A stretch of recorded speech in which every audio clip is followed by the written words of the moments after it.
Hello friends, good morning to everyone. Welcome to our channel Commerce Solution. So friends, today is lecture number 43 of Teaching Aptitude Paper 1, that is important MCQs. So friends, if you want to join my Telegram channel, the link is given in the description box.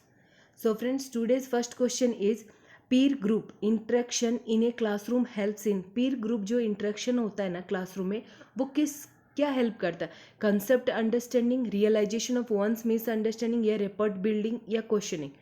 तो friends, correct answer is rapport building.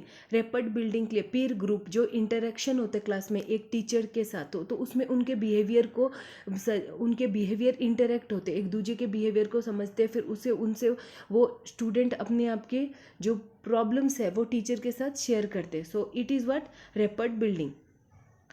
Question number 2, reflective practice implies use of ones. Reflective practice implies use of ones किसका? Cognition, metacognition और cognition and reinforcement of learning. It is what? Metacognition. Meta means अपने आप में एक ही जगह सारे products मिलते, एक वास्ट एरिया. रिफ्लेक्टिव प्रैक्टिस, अगर रिफ्लेक्टिव प्रैक्टिस है तो वो क्या इम्प्लाइज करेगा? Metacognition. Inclusive education implies ensuring learning outcome of every child to be the same. अगर इंक्लूसिव एजुकेशन है तो वो क्या इम्प्लाइज करने वाला है कि including the disabled in the main stream. क्या? इंक्लूडिंग जो डिसेबल्ड है ना इन द मेन स्ट्रीम, जो डिसेबल्ड लोग हैं उनके मेन स्ट्रीम्स में इंक्लूड करना, उनको भी इंक्लूड करके रखना कि मेन स्ट्रीम में.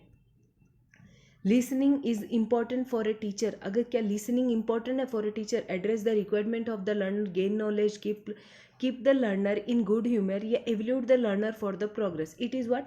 Address the requirement of the learner. जो लिसनिंग है वो किस चीज़ के लिए क्यों इंपॉर्टेंट है टीचर के? क्योंकि एड्रेस करना the requirement of learner, learner का जो रिक्वायरमेंट है कि हाँ what the learner want to, हमसे क्या चाहते हैं, टीचर से लर्नर क्या चाहता है, दैट इज़ व्हाट, उसको एड्रेस करना.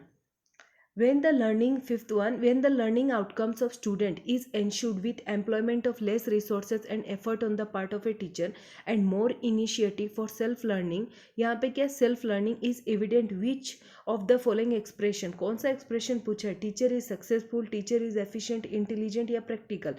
So correct answer is teacher is effective है, तभी सेल्फ लर्निंग होगी ना. मोर इनिशिएटिव और फिर effort on the part of teacher कि टीचर ये इफेक्टिव है. Which of the following statement is true in the case of test prepared by you as a teacher? If a test is reliable, या if a test is valid, it is reliable also.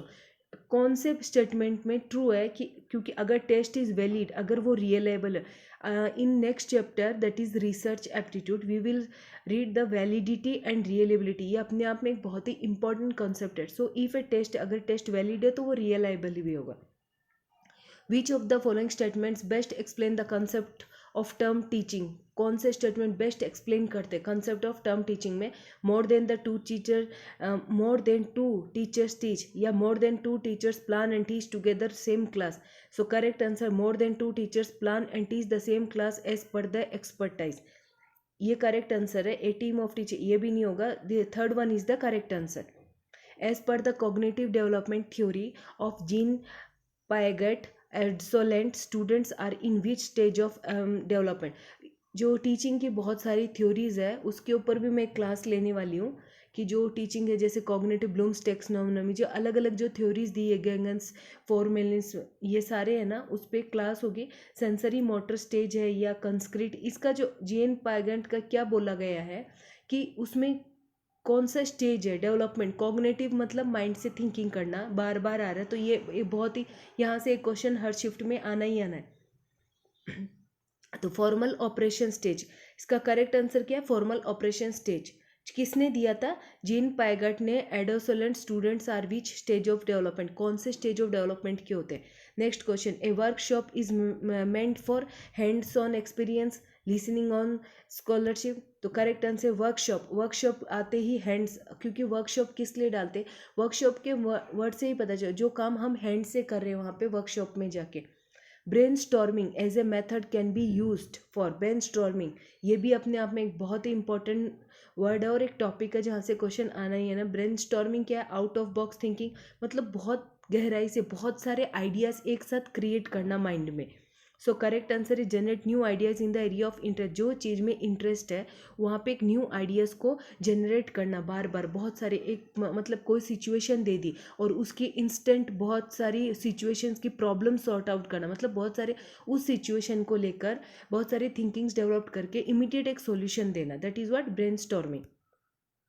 So friends, today for only this much. If you want to join my Telegram channel, the link is given in the description box, and if any comment you can write in the comment box.